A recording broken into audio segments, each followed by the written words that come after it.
Used in aerospace, machinery manufacturing, electrical and electronic sectors, chemical and ceramic industries, cobalt has become one of the world's most in-demand metals. Cobalt is used in the production of lithium-ion batteries for cell phones, notebook PCs, battery electric cars, and hybrids. It is also used in the manufacturing of semiconductors, magnetic, wear-resistant, and high-strength alloys. But will you believe me if I told you that 70% of this mined cobalt is from the DR Congo? This is just one of the many natural resources the country is endowed with. But the country has been steeped in over 30 years of war and conflict. This conflict is mostly for control over the land and natural resources, or for ethnic and political purposes, and it goes as far back as colonial Congo. Welcome to another episode. In this episode, we talk about the tragedy of the Congo, a land that has been blessed, but its people are living as one of the poorest people on earth. Strategically located on the Congo Basin, at the very heart of Africa, the Democratic Republic of the Congo is the second largest country in Africa by landmass, after Algeria, and the fourth in population. It also borders 9 other African countries and the Atlantic Ocean. The Congo rainforest is the second largest rainforest in the world after the Amazon rainforest. Because of its size, natural resources, and geopolitical importance, the DRC has the potential to become one of Africa's economic powerhouses. Its unparalleled natural resources include cobalt, copper, gold, tantalum, tin, diamond, uranium, platinum, petroleum, and limestone deposits.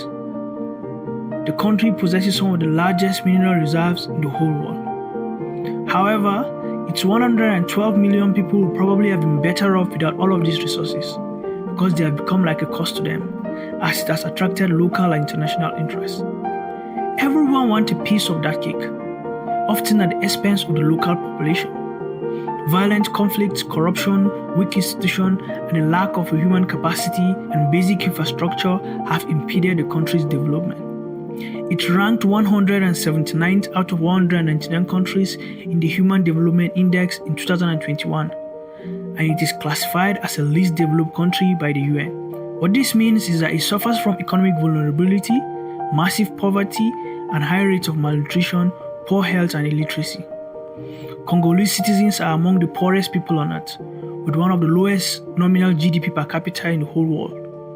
It is also one of the 20th lowest ranked countries on the Corruption Perception Index. But all this had a beginning.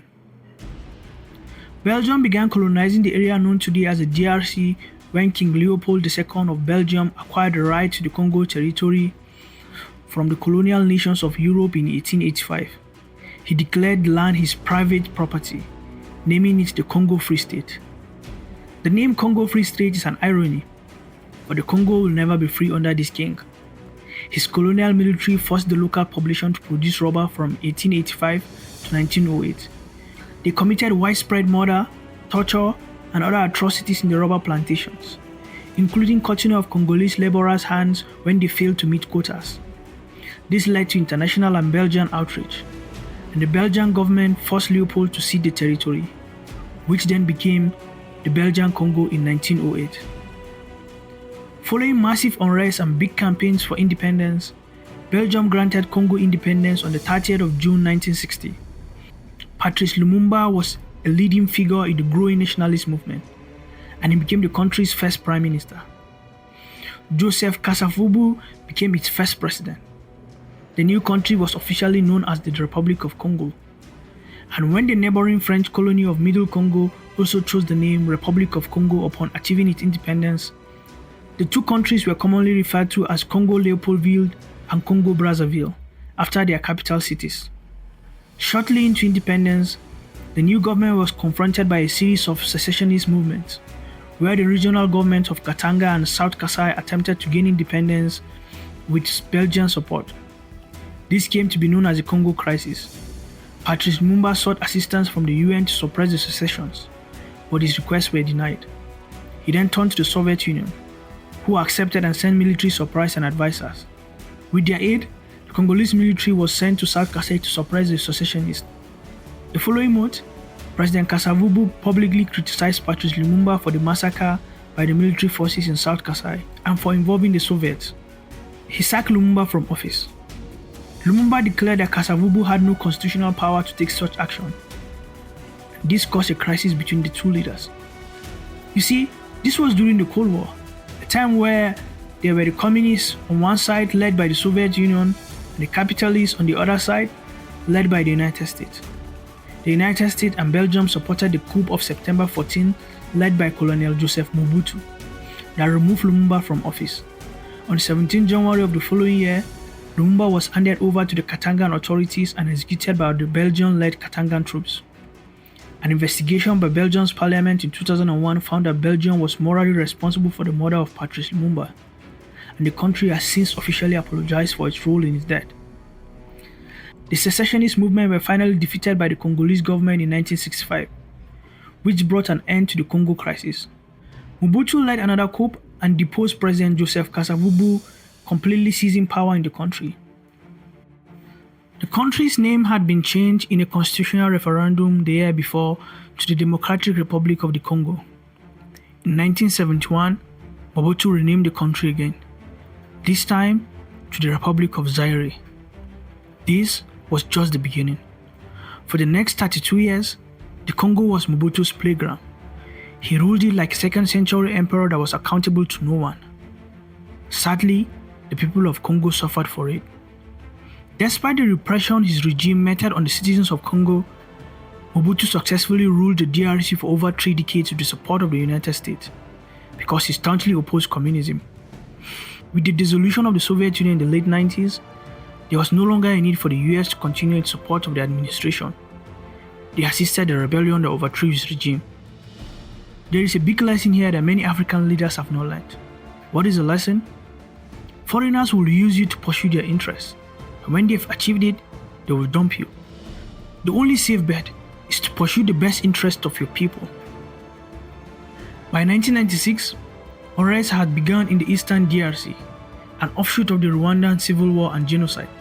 With the ascension of the Tutsi-led government in Rwanda, Rwandan Hutu extremists fled to eastern Zaire and used refugee camps as a basis for incursions against Rwanda. They also allied with Zairean armed forces to launch a campaign against Congolese ethnic Tutsis in eastern Zaire. A coalition of Rwandan and Ugandan armies invaded Zaire to overthrow the government of Mobutu, starting the First Congo War. The coalition allied with some opposition figures, led by Laurent Desire Kabila, becoming the Alliance of Democratic Forces for the Liberation of the Congo. In 1997, Mobutu fled while Kabila marched into Kinshasa, naming himself president and reverting the name of the country to the Democratic Republic of the Congo. Mobutu died in exile in Morocco later that same year. Kabila, wanting to diminish Rwandan influence in his government and country, asked all foreign troops to leave the DRC. The Second Congo War broke out in 1998 when 2 rebel groups, along with Rwandan and Ugandan troops, attacked the DRC army. Angolan, Zimbabwean, and Namibian militaries entered the war on the side of the government. It is sometimes called the Great War of Africa. The war continued till 2001, when Laurent Desire Kabila was assassinated by his bodyguard. His son, Joseph Kabila, succeeded him and called for multilateral peace talks and an official end to the war. UN peacekeepers arrived in April 2001. Over the following years, Joseph Kabila consolidated his power. But just like previous regimes, his administration was oppressive and human rights violations continued. He ruled Congo for 18 years. Major protests broke out across the Congo in 2015, with protesters demanding Kabila step down as president after the Congolese lower house attempted to pass a law that would have extended his stay in power beyond the end of his term in 2016. Elections were scheduled for late 2016, and a fragile peace was held in the country. In November 2016, the government announced that the year's election schedule has been postponed till 2018. Protests broke out countrywide on 20th December when Kabila's term ended and he refused to step down.